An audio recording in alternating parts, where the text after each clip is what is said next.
This is the Public Art Advisory Committee, Monday, September 19th, 2022 at 4:30 p.m. This meeting is compliant with the Ralph M. Brown Act as amended by California Assembly Bill number 361, effective September 16th, 2021, providing for a public health emergency exception to the standard teleconference rules required by the Brown Act.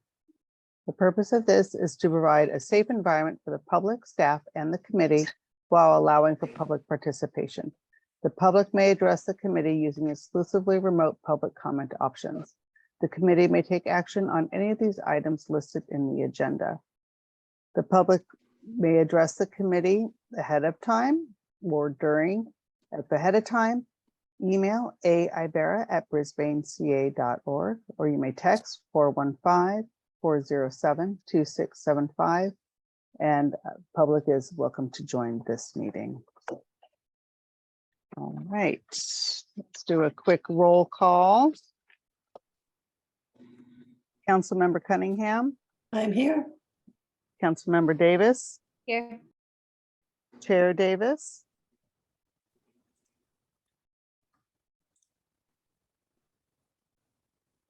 Here.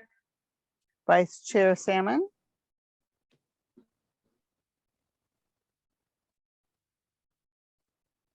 I didn't hear you, Camille. Nope. Try again. Here, There you go. I was Okay. backwards. Yeah. Park and Recreation Commissioner Greenlee. Nope. Park and Rec Commissioner Sewell. Here. Committee Member Grossman. Here. Okay, wonderful. Okay, Danette, would you like to take over? Oh, muted.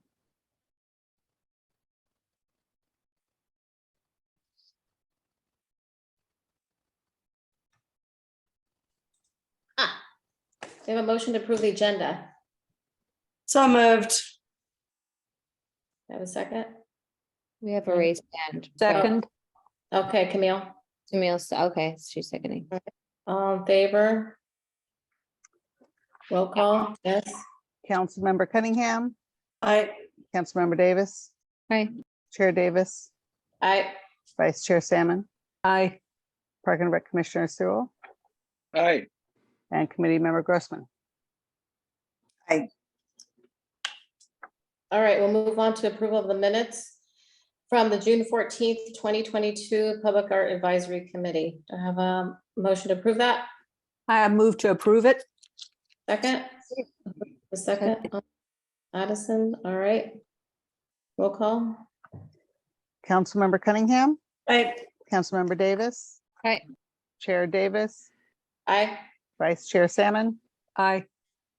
Park and Rec Commissioner Sewell, Aye. Committee Member Grossman. I, All right, this time we'll move on to public comment. You have any comments from the public? We have not received, I have not received any before or during at this time yet. Okay. We will move on to our, wait a minute, did I pull the right thing? Oh, here we go.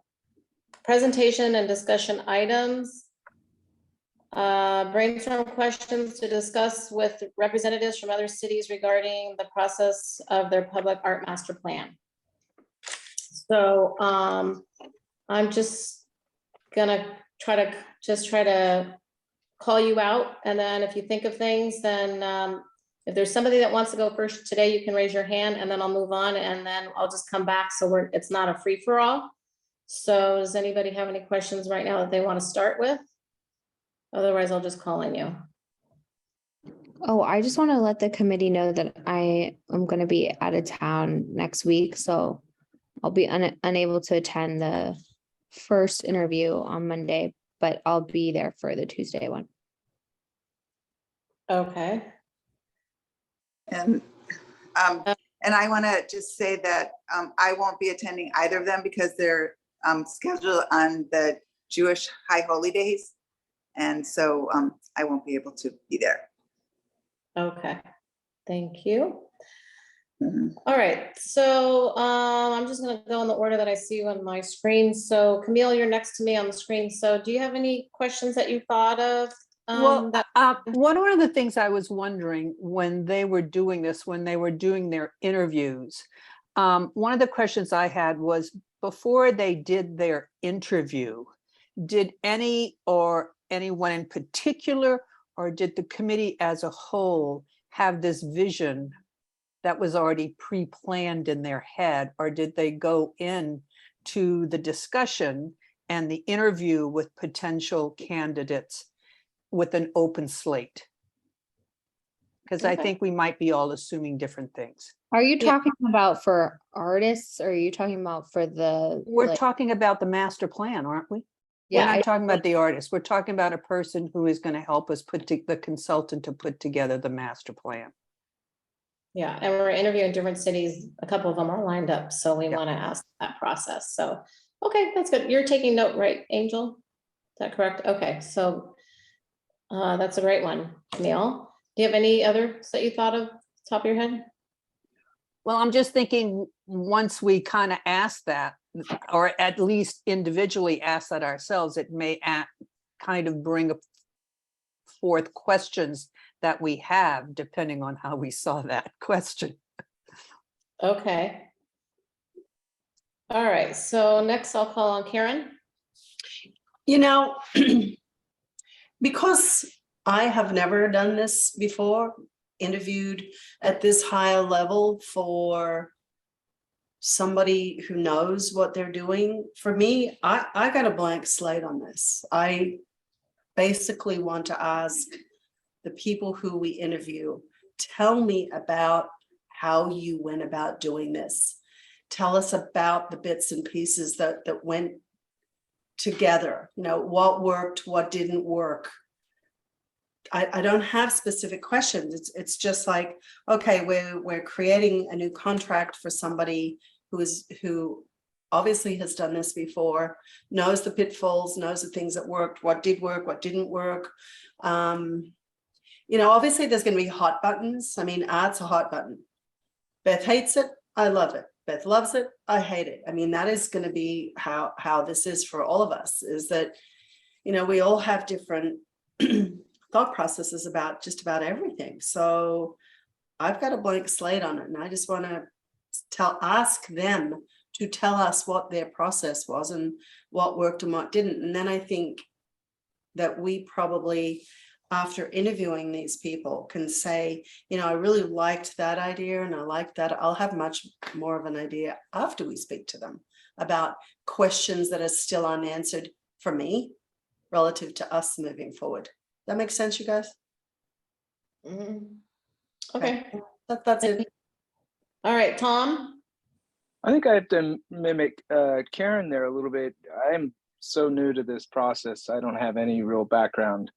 I'm more of the what did you learn? What did you do right? You know, what are you excited about? Those kind of moments, and then obviously the mistakes. But coming in kind of late to this group, I'd really like to learn. I'm more of the type of person too that when someone starts to speak, that's when the questions come and the ideas flow. So really listening. I think our job is to listen, really, and be inspired. Okay, thank you, Tom. Beth?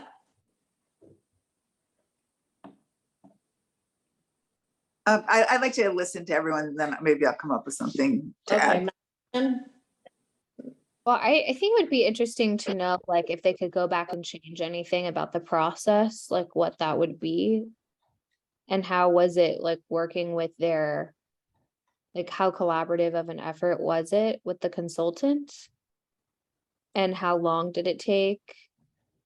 And do they feel like this document, like, now that they've been using it for however many years, like, do they feel like this document accurately reflects like what their intention was, and is it still like well suited for today, or do they feel like there are certain aspects of it that like need amending, or need to be added or no longer reflect like where they are as a city at this point. It'd be interesting to see like truly how well are these master plans like working after the fact.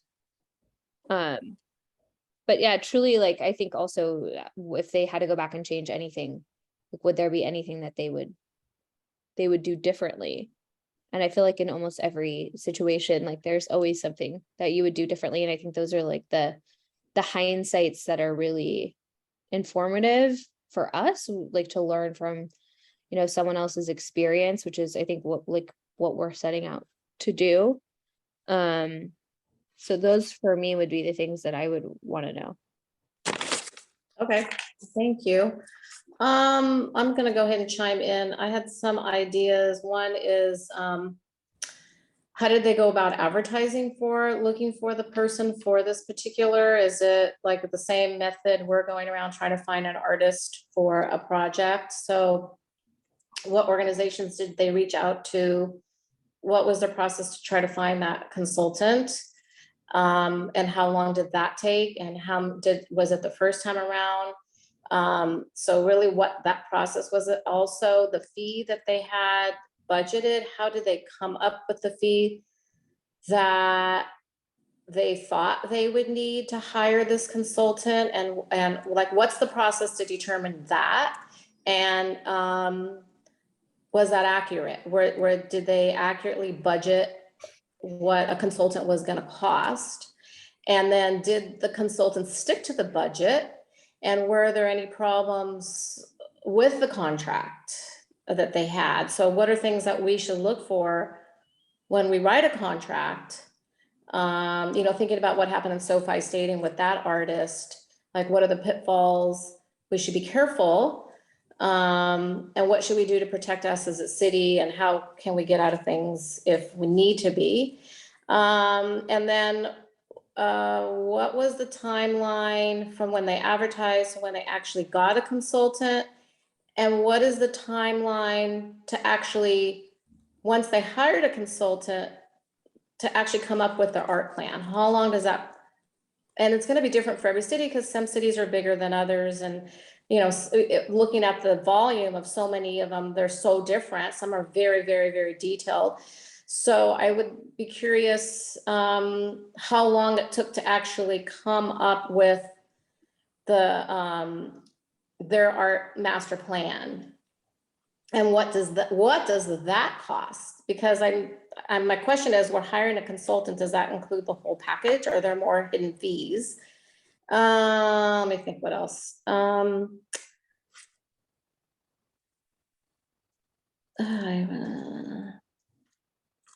can't read my writing. Anyways, I think that's it off the top of my head. So I will now go to Beth, if you have some thoughts, and then we'll go back to Karen. No, we'll go back to Camille. We'll go back to after Beth. Well, hold your thought, Karen. Beth, Camille, Karen, Tom, Matt. Go ahead, Beth. Okay, great. I agree with what everyone said. Those are all really good things. And I'm glad that Angel's writing them down. I guess the one thing that I am concerned about is, how a lot of places look the same. And if you look at a lot of different cities and the master plans, it's clear that they all kind of use the same person. And there's kind of a cookie cutter way that they're doing it. And so I think that I want to ask them about, how do you get somebody who's got the experience, but is going to really go the extra to like do community research, community involvement, diversity, delve into the history of, and find out who we are as a town, and incorporate that into our plan somehow, so that we don't get just a cookie cutter plan for public art. And because I think that I think that our master plan is going to be the foundation of the art that's going to come out of it. And so I think it's going to be really important that we find somebody that will take the time. So maybe we can ask them, like, what was their experience with that? And also the other kinds of things I would ask them is, how did they get the community involved? And, it's kind of like a double-edged sword. We want them, and at the same time, everyone has an opinion and it slows down the process and all that, but it's going to be really important that we find a way to really have this master plan represent Brisbane and the public art that we envision for it. And I think also that it's a little bit complicated too for us, because part of the funds that are going to be coming from the Baylands development, like, we don't really even know what that's going to look like and how that's going to change our town. And so, like, in a certain way, we have to also remain open to that. This master plan is, and the person that's representing and putting this together is going to represent Brisbane as we are right now, but also a future that we don't know. Okay, great, thank you. Camille? I agree. I think that what we want to somehow is be able to have questions that, I think what's important to know is whoever's doing this is dedicated to that, has a passion. This is something that they don't necessarily just do because it's a business, but it's a passion to come up with these ideas which are specific to the area. And I don't know what that question is, except the question of, do you have a passion for what you do? I mean, and are you willing to think outside the box? I think that's really, I think that's what we're looking for. Someone who's going to stimulate, ask questions, be able to get ideas, be able to assimilate those ideas, and be able to present something that we can look at. So that's the passion and the creativity of it. I also think that we may want to consider and ask them if they felt that their master plan was basically also a living document, so to speak, because of the fact that we have other things that are going to be happening way down the road, or whenever, that whoever is helping us with this may want to also understand or have a sense that it is a living document. And what is that process to continue it to be a living document? All right, thank you, Camille. Karen? I just had a question for staff that hopefully will help us with this thought process. Both of the people we're interviewing, do we know how long their documents have been in play? I think if we're interviewing someone who has a master plan that's 2 years old, or somebody who has a master plan that's 10 years old, that is going to give us very different information. That's why I tried to pop up and say that needs to be something we know. We're talking to someone who this is their master plan that's been in place for a year. They're not going to be able to help us a lot from my perspective on certain things. Somebody who's got one that's been in place for 10 years, they're going to have made a lot of mistakes and know. So do we know that? It's like Belmont Public Art Master Plan has 2020 date on it. So it's been 2 years, but might have been in the process for a couple of years. And then the other one is San Diego. Theirs says 2004. Okay, so we got both ends of the spectrum on that. I think that might be a good thing for us to keep in mind, who we're talking to, that they haven't had any failures yet, because they probably haven't had any wins yet because everything's so new, versus San Diego has probably had quite a few failures or mistakes. We fell our way to the top. Oh, I have was- one other thing. Let's say, like, what do you wish you knew at the start of the process that you found out along the way? Like, what would be the best advice they would give us, knowing where we are and where they've already walked, in our shoes, or we're going to be walking in their shoes. So what piece of advice would they give us, and what did they wish they knew when they started out? Okay, thank you. Tom? Yeah, I mean, if we're getting the passionate person from each of these areas talking about it, I would love if it was the most passionate person, that we're talking to. And what are the differences between our town and the similarities of our town? And then regarding the cookie cutter comment from Beth, isn't that where we get to have a little fun and apply our personalities to the overall decisions of what goes down in this town? I would love it. That's where we can have a little bit of fun.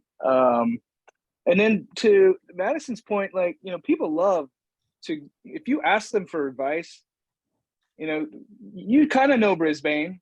What would you do if you ask for their advice and you have that passion play, that passionate person, as Camille said? Boy, you're going to get some great answers, I think.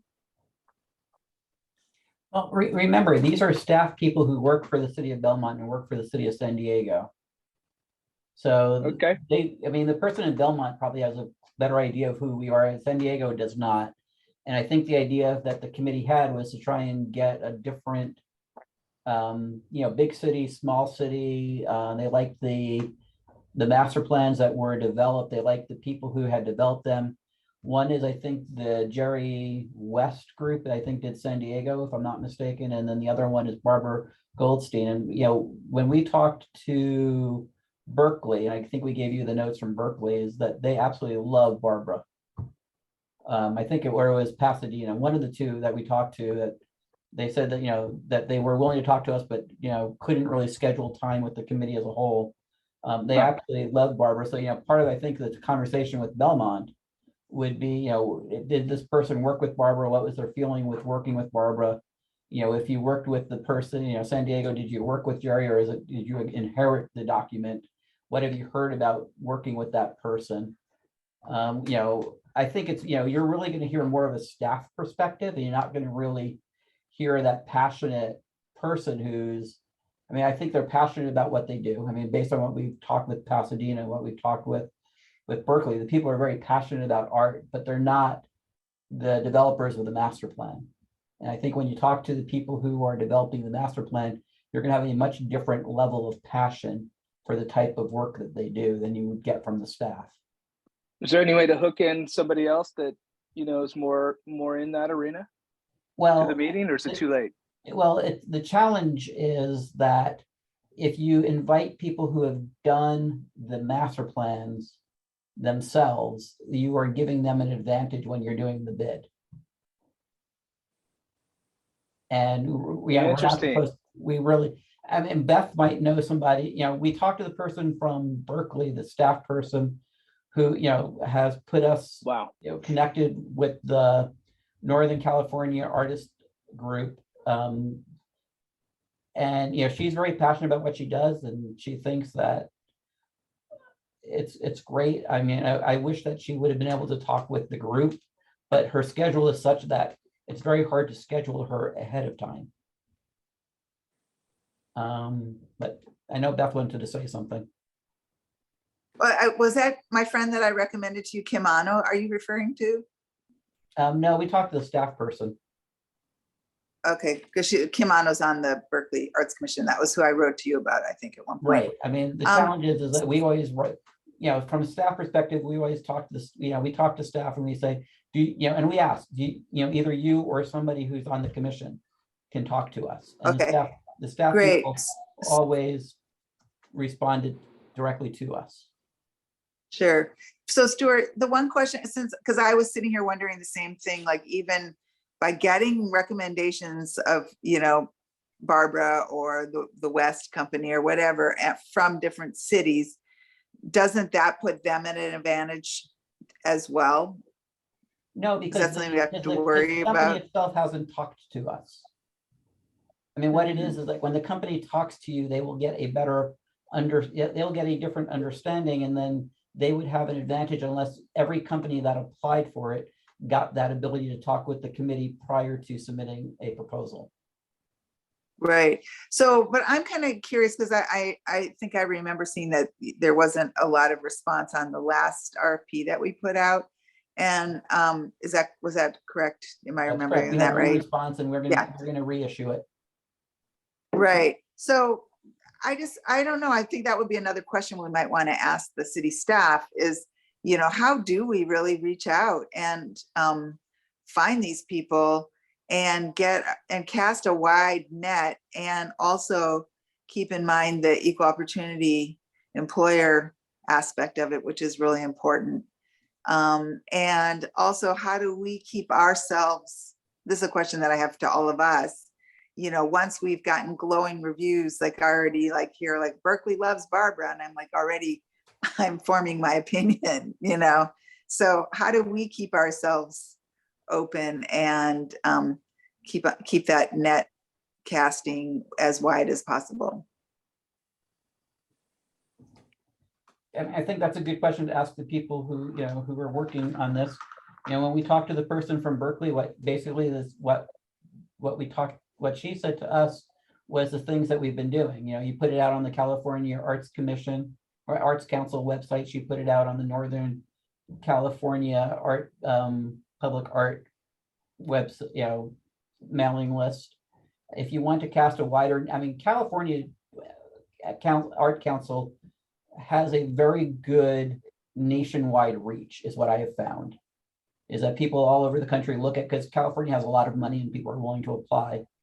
But they can look at the American for the Arts, which is another national company or a national nonprofit that does this, and we can put it on their website.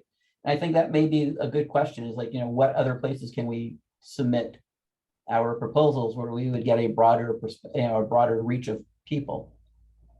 And are there certain words that you need to include in your RFP to try and make it more a broader reach? Okay, Karen had her hand up, and then Camille.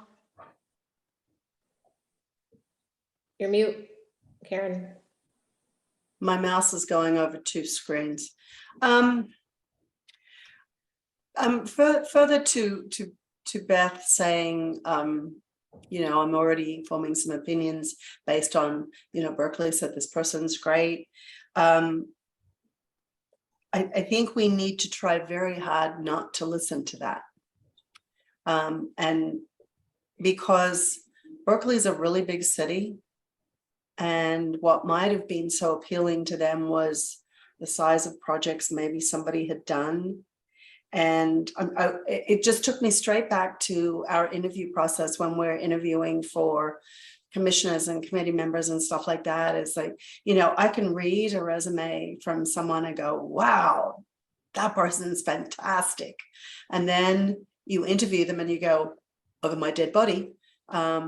And if we can try and sort of keep that in mind, that resumes and what other people's opinions are might just totally not be what's for us. And no disrespect, Beth, but I get it. And I've been in that one before where I read a resume and I was ready to hire this person. And then I interviewed them and I'm like, I can't put this person in Brisbane. So just trying to sort of step back and not be optimistic or pessimistic about anything until we're actually in front of someone. It was just a thought that came to my head. That was all. All right, thank you. Camille? I just wanted to remind us, or at least if I'm mistaken, is that what we're really doing here is trying to gather information so that we can just stockpile our backpack, so to speak, in being able to look for someone to put together a master plan. So it's not necessarily the art end of it. I mean, they have their own art process in getting the master plan together. But since we're talking to staff, it's more a logistical kind of linear questioning. Do you know what I'm saying? For us to remember that's where we're coming from, so that when we sit with them, we can have as much information on their experience of working with either the company or the individual in creating what they wanted. Right. I mean, I think the questions that the group has asked are very good. It's like, what was the process you went through for finding the person? What was the process that when you were working with the person, what were the ups and downs? How did you incorporate public opinion? How do you incorporate public opinion going forward? I mean, I think all those questions that this group has raised, I think are exactly, you know, from what you will be able to discern. What you won't be able to discern until you put the RFP out is the passion for the person who's going to be doing the plan. And I think that's where Karen was is very right. I mean, you can look at a very good resume, you can have a very good recommendation from somebody, but it doesn't always click with you personally. And I think that's why you're going to want to do, why you want to do those interviews. I mean, you may have a preconceived idea going into it, but when you meet the person, you can sit there and say that there was just something off in that interview. And I think, but that will come later when we actually, when you interview the different people who are going to apply for it. And my guess is you're going to get a better response for the master plan than you got for, this last one, because the master plan is something that a lot of people do. This seemed like there was, at least, I mean, as I said, I sent it out to, the group in Minnesota that Beth had recommended. I sent it out to Barbara and I got no response from either of those two. The person who I got response from does find art for private companies and for public companies, for hospitals and things like that. So I don't know if that's the same kind of person or group that does master planning. Master planning is a different style completely. Okay, so I had some other comments. One is, I think it's great that we have Belmont, which is a fairly new document of 2 years old. So I think for Belmont, I would ask in 2 years, now that it's a brand new document, have they used it? How has it worked out? And would they make any changes to that? And then with San Diego, theirs is 18 years old. So for them, that's a perfect city to ask, how has it held up in 18 years? Is it still valid? We were talking about having a living document. So after 18 years, does it need to be redone? Does it just need to be amended in some ways? Would you rehire the same company? And I guess I would ask each of them, would you rehire the same company that you hired to do this again, right? And, or would you, hire, and did you have any regrets? So that, because those are two different cities with very different sizes, and the age of their documents their master plans are much older. So I think that's something to keep in mind with those two cities. But I think one of the big things for me is the fee. Like, how do we go about the fee structure for hiring a company to do this? And Mike, and I'm wondering if that's the problem with our last RFP that went out, but that's not on the agenda, so we'll talk about it another time. But I'm just trying to figure out if we didn't advertise it. And like we said, where do we advertise for this particular position? What suggestions do they have besides what we already know? So let's go back to Tom. Well, I just think having San Diego with the 18 years experience and having Belmont kind of in our backyard, I think we have the best two options to interview, really, especially with the growth of what our future has. And I just want to say that I'm really psyched on the differences and the similarities between the two. So I think we really have a great opportunity here. Well, the other thing with San Diego is they've had theirs so long. Like, did it work from the beginning? Did their or did that have to be changed? And where did that occur? So at this point, I've called each of you out rather than going back and forth. If you have more comments, just raise your hand if you want to add more insight to questions that we could ask for our meeting next week. No.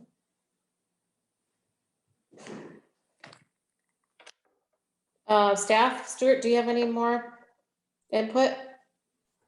No, I mean, I think, as I said, I think you covered a lot of the stuff that, will be of interest for this committee to figure out how do we go forward from here to create to create an RFP, and how do we work with the consultants? Because I think that's the other question is, do they have ideas on how to work with the consultant to get the most out of the consultant? And I think that was already been expressed a few times by different people. Okay. All right, any further comments while we're on this item? Otherwise, we'll move to public comment.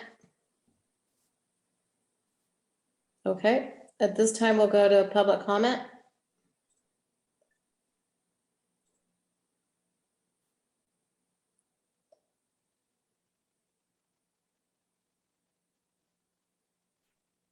It doesn't look like Angel has any.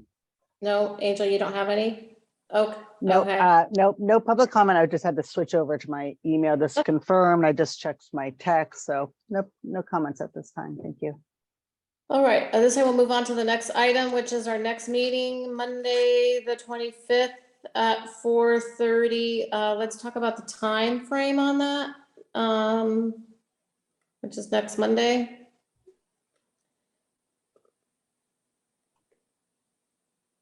I have my calendar till 6:30, but that might change. Is that correct? Yes, we're going to end it at about 5:50 because we have another meeting that will need to take over that Zoom that needs to happen before Day in the Park. And it was sort of a last minute meeting that came up.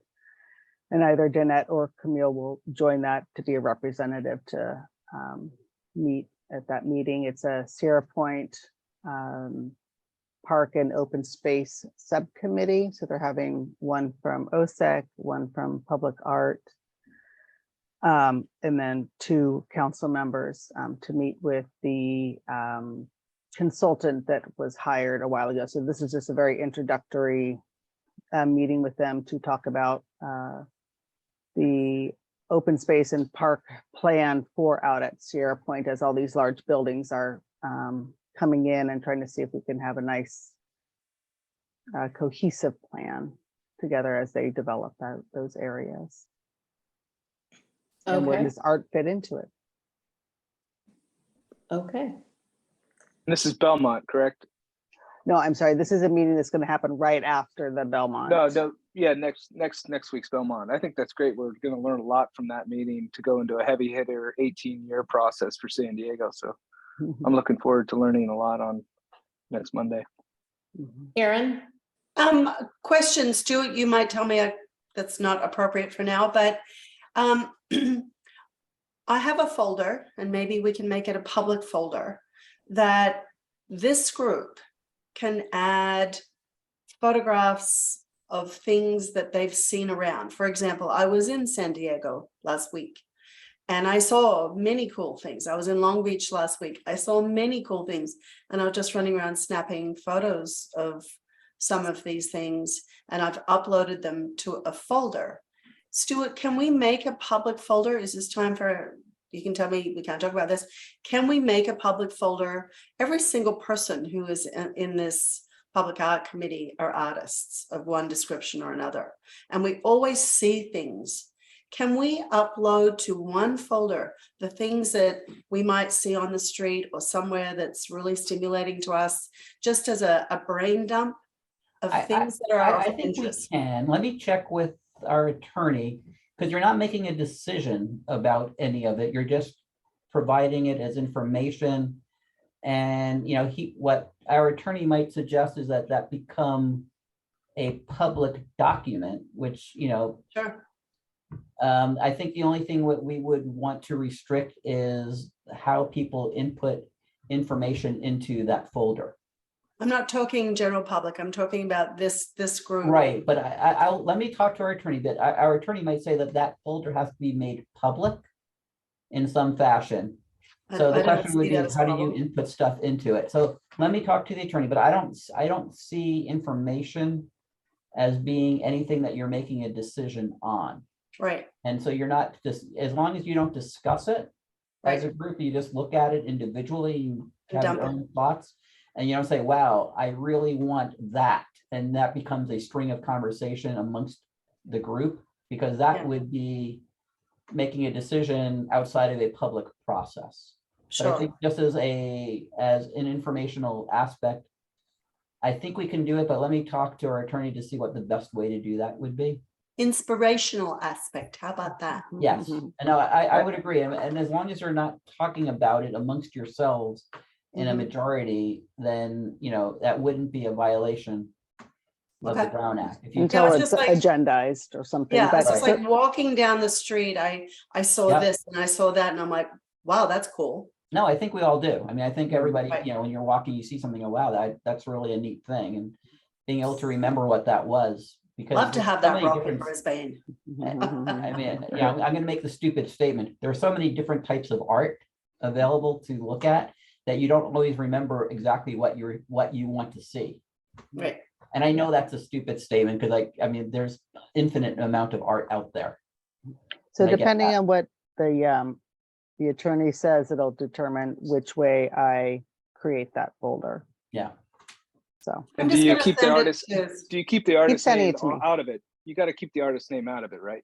Well, the things that I saw on the street, I wouldn't have even known who the artist was. It Right, was just like, right. wow, that was a cool idea. Gee, that's really nice. Look what they did with this old building. Oh, look, there's a door that goes to nowhere, but it's got trees around it and it's beautiful. mhm. You know, That's something to just think about, things. Stuart. We probably should keep the name off of it because people could start becoming, you know, I see, you know, favoritism in the Right. artists that we like, right? Right. I mean, that's always the concern is you need, you know, as government, you need to keep the playing field as level as you possibly can.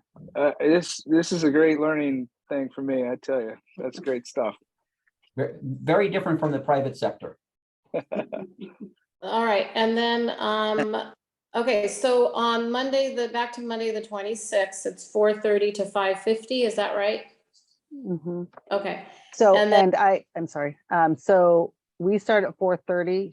She will join us at 4:45 so we can make sure everyone's here, any last minute thoughts or ideas, and then she'll be invited in at 4:45. And I scheduled about a half hour, but you know, if she wants to talk further or whatever, there's time for that. okay, so we have a half hour till 5:15 unless, so Yeah. then we need to be very concise, I think. We need to watch out with the time and try to get all of our questions. So what's the format gonna be? Are we all at, how is that happening? Is staff gonna read the questions? Am I reading the questions? Are we all gonna somebody gonna read the questions that have formed today? And then other people are gonna take turns. So what's the process to get through this half hour with trying to get the questions and the answers? Mhm. I like think, you've been great today, Jeanette. Yeah, I mean, I think maybe what we can do is let me talk to Angel after the meeting, and maybe if we write this up, we can send it to her. So she has an idea of what the questions are that you're going to be asking, and then you can maybe, Jeanette, just go through them. And then as people have follow-up questions from her answers, raise their hand and chime in. Maybe that might work. You guys should prioritize in your 15 minutes beforehand. Everyone should look at the list of questions that Angel sends out, pick your 2 top questions that you really want answered, and prioritize that list, because there's not going to be enough time to ask all the questions that we all just brainstormed. Yeah. So you should, that's how you should spend that 15 minutes, I think, is determining what are the top 5 or top 8 questions, because they're gonna say something and it's gonna make you think of something else on the spot. And so then you could get carried away and then there'd be a really important question that was at the bottom of the list that you didn't ask. So that would be my suggestion. Okay, well, that's very good. I think some of these questions, I think they also fall into categories, right? So you could have contracts. Within the contracts, it's the fee, the process, how much time.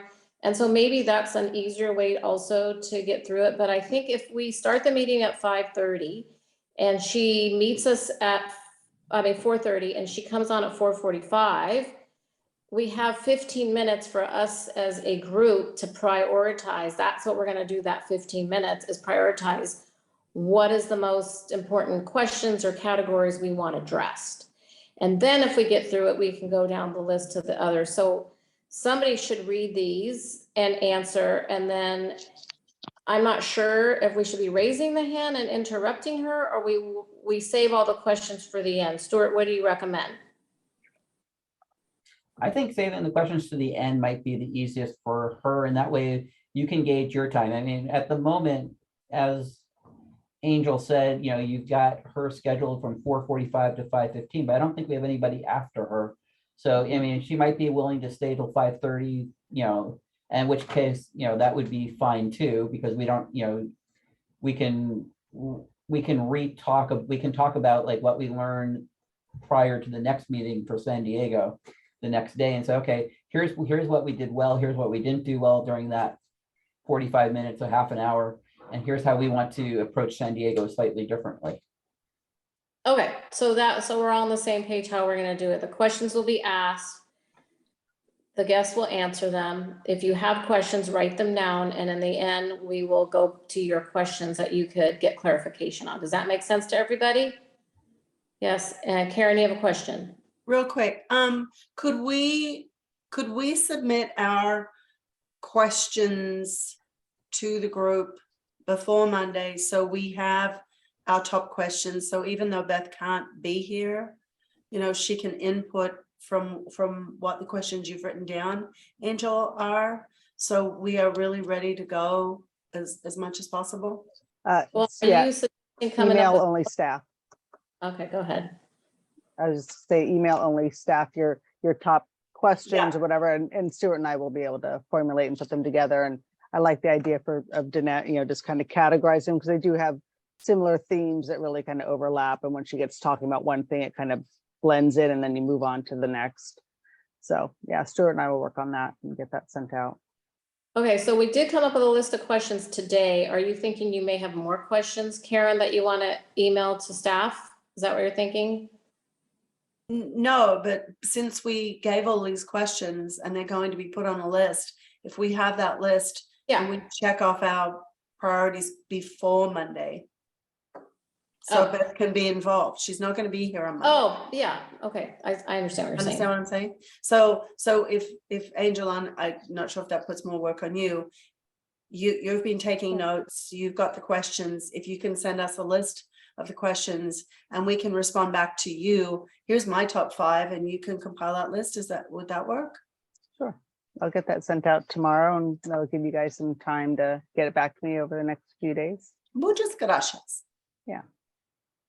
Okay, and then moving on, then the next date is Tuesday, the 27th. I just want to confirm, is that 4:30 till 6 or what's the time? Yeah, Meeting.